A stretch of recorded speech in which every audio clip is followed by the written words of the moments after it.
On Thursday evening, the Commission of Inquiry into Land Matters ordered the arrest of a retired UPDF Captain David Basaija for allegedly grabbing government land belonging to the Mbarara Zonal Agricultural Research and Development Institute, an arm of the National Agricultural Research Organization NARO. Now, the Commission has established that former Attorney General Peter Nyombi erroneously ordered the payment of 1.3 billion shillings to Ngabo Academy, founded by Captain Basaija, as compensation for the land. As to whether Ngabo Academy are bonafide occupants, if positive, then they have a right to be paid as bonafide occupants. And this is the letter that the Attorney General, referred to, isn't it? Yes, my lord. This title expired and was never renewed by the Commission. Then he says it therefore became a bona fide occupant of the land. I also found it disturbing. However, this was the opinion of the Office of the Attorney General. The Commission also had that even after the Uganda Land Commission declined to renew the 5 years lease, on realizing that the school had obtained the land title fraudulently, the then Attorney General Nyombi ignored the advice of George Bwanga, an official of the Uganda National Roads Authority. There is communication coming out of UNRA, and I think you know it, by one George Bwanga, coming out of UNRA questioning what the Attorney General had recommended and asking him to look at it again.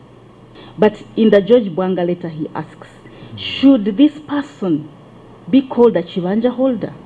In fact, what is the status of this person under the law? Can you call them bona fide? Nyombi is expected to appear before the Commission to explain the allegations. The Commission of Inquiry was also shocked to learn that NARO was given only 1.5 billion Uganda shillings as compensation for its land measuring 22 acres that was carved out for the construction of the Mbarara bypass, while Basaija, whose land only measured 3 acres, was given 1.3 billion shillings in compensation. To find that for the 22 acres that you were taking from NARO or Mbarara Zadi, you thought they were only worth 1.5 billion, but for the 3 acres that you were taking from, allegedly from Basaija, you thought they were worth 1.3 billion. The cost of land in Uganda is extremely high. Extremely high. Earlier, the Commission of Inquiry also ordered the arrest of a land surveyor, Ms. Susela Katushabe, for allegedly conniving with Captain Basaija to defraud government of land. Why would you ascribe a freehold to Captain Basaija? Why? You're neither here nor there. Who are you working for?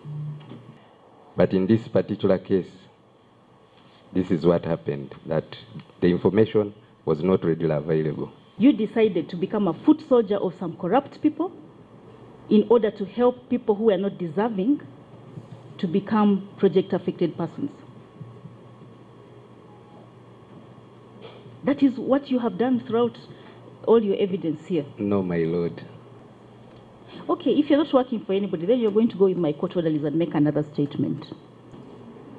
Please, let him go and make another statement.